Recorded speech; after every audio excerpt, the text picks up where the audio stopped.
Russia. What does it want? What does it do? And how was it involved in the US elections for the president in 2016? Recently, we heard about 13 indictments of Russian nationals and 3 companies given down by the Mueller investigation. If you look at the facts, their involvement was pretty pathetic. Facebook ads that were a fraction of those paid for by the actual candidates, many of which occurred after the election, things that were pretty amateurish. But does that mean Russia isn't a problem? Well, let's get a scope of the reality. Russia today has a GDP, a gross domestic product, that is less than 10% of America's. America's GDP is approaching 20 trillion, 19, 18 trillion, the latest stats tell us. The Russian GDP is about 1.5 trillion. Put in other terms, the GDP of Russia is half that of the state of California. It's not a strategic threat. It's nothing close to that was represented by the Soviet Union. Demographically, it's in a tailspin. 500,000 people are dying in Russia every year, more than are being born.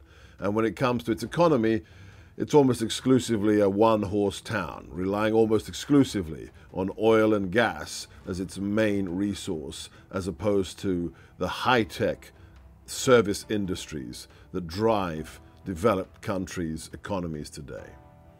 Nevertheless, Russia may not be a strategic issue, but Russia is a spoiler.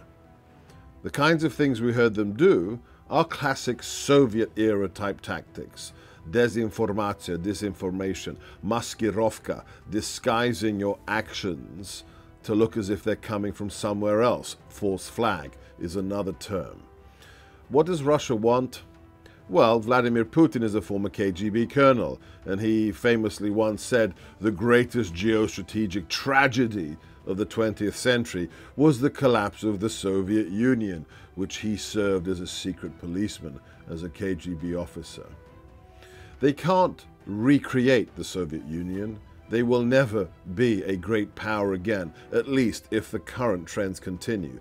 So what do you do in that position? You become a spoiler. You destabilize, whether it's in the Middle East, whether it's in Ukraine, or whether it's in a democratic country's elections like ours. Russia is not a status quo actor. It destabilizes the status quo. They are not our friend. Even if they have their own jihadi terrorist threat, they are not our friend. If you want to know more, we'll be continuing with more videos on this topic, but in the meantime, we'll set up links to an excellent study by the Latvian National Defense Academy on what they call the new generation of Russian warfare, including information operations.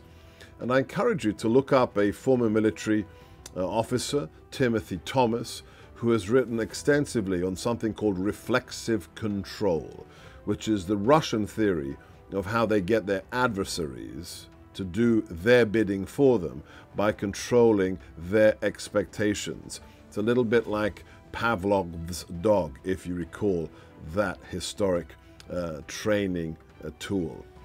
So, Timothy Thomas, Reflexive Control, the Latvian National Defense Academy study, but more on Russia's goals in the future. All the best. Thank you for watching the Gorka Briefing. If you liked this video, please check out the Rebel Media YouTube channel. Follow me on Twitter at Seb Gorka, that's SEBGORKA, and share these videos on Facebook and Twitter, because with your help, we can push back on the fake news industrial complex and finally get the truth out. God bless.